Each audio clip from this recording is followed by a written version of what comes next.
It's happened to us all, a moment of unchecked emotion that defies all logic. Perhaps a relationship incident where vicious words flow freely, only to be regretted later. Or an impulse buy that stretches the wallet to its limit. In those moments, it's as if a primal force hijacks higher cognition. We become prisoners of reactivity, at the mercy of ancient survival processes honed long before the rational mind evolved. While advantageous in truly threatening situations, these emotions can cause havoc in modern life. It damages bonds with loved ones, sabotages opportunities, and leads to self-destructive vices. Is there no way to loosen emotions strangle in our lives? Inner wisdom tells us self-mastery must be possible. By patient work, we can strengthen the higher self to steer life's currents rather than be swept away by them. The first step is shining light on this inner battle to attain the throne of the rational soul. When emotion overrides reason, the fallout can be devastating. Relationships shattered by reactive words in the heat of anger, promising careers derailed by impulsive, unethical choices, financial stability demolished by compulsive spending and gambling. The lower, irrational self unleashed leaves us with damages. Loved ones feel the pain of our ignorance, opportunities slip away, and needless vices spawn suffering. Remorse inevitably follows these episodes of temporary insanity. What causes this human imperfection? The explanation lies deep in our primitive brains. When threatened or outraged, the amygdala hijacks the prefrontal cortex seat of logic and higher self.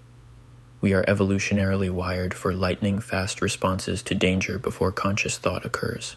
Once this emergency response served survival when threats were tangible and immediate, but today it often overreacts, seeing imagined fantasies and what-ifs as cause to sound the alarm.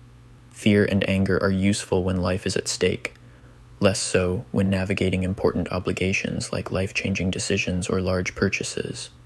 Nonetheless, we remain prone to follow emotional impulse over reason, willingness to gratify desire at the expense of prudence, letting circumstance and others determine our state of mind, succumbing to outbursts we later regret, a tendency towards unhappiness and resentment. All are symptoms of our lower aspects ruling us.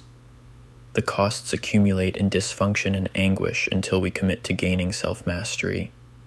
Why wait until some magical moment finally wakes us up to the necessity of change?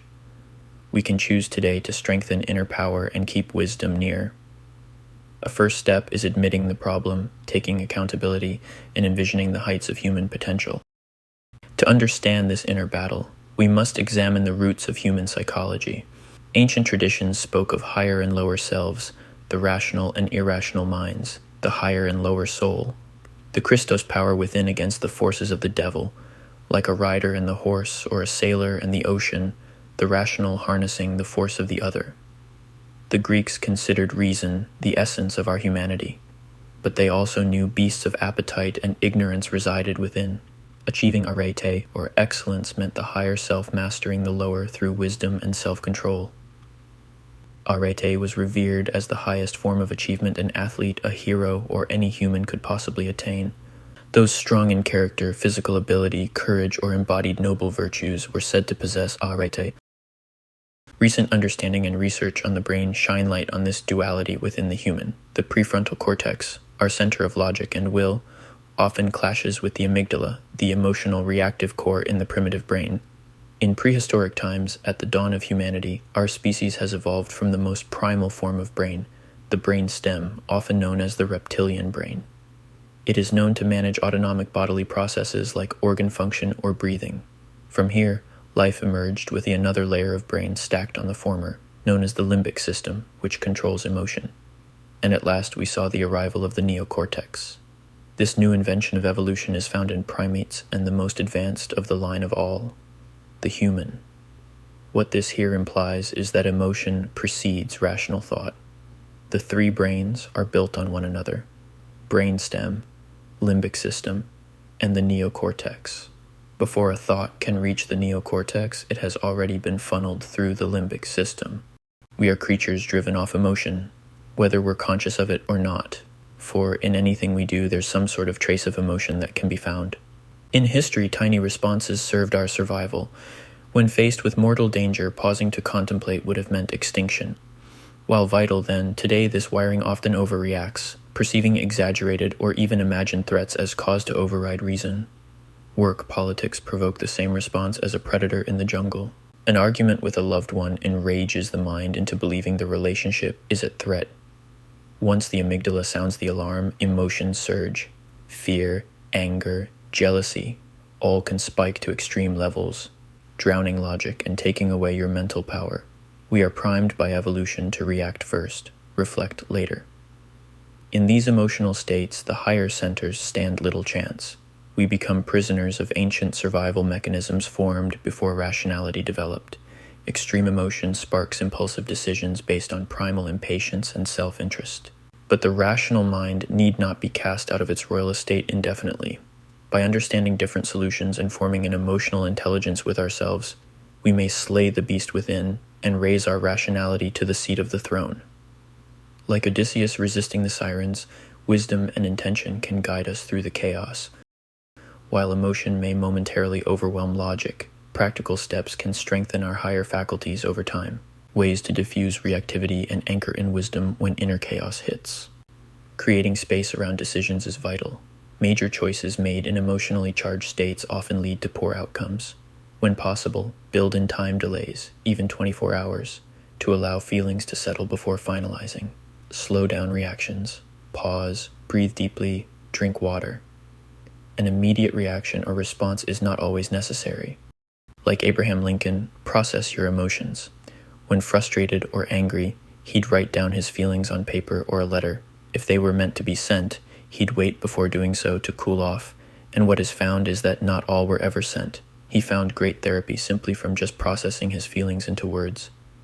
Establish protocols to follow when emotions surge. Step away from potential conflict, go for a walk outdoors, listen to calming music, call a friend. Simple routines create room for reason to dominate and negative emotions to be processed. Learn to identify your unique emotional hotkeys. Keep a journal to spot patterns around certain situations, places, or people that tend to ignite reactions.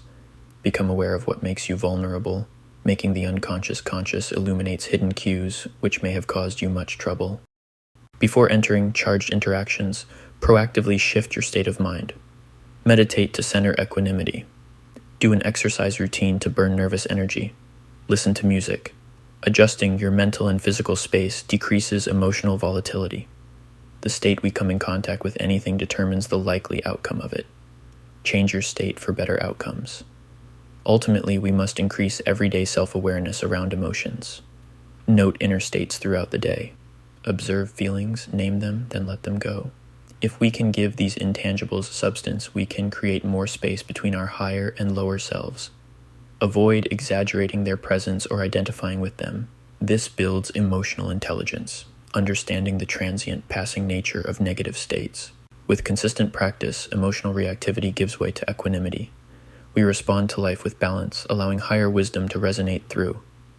Inner disturbances become opportunities to test our knowledge and strength.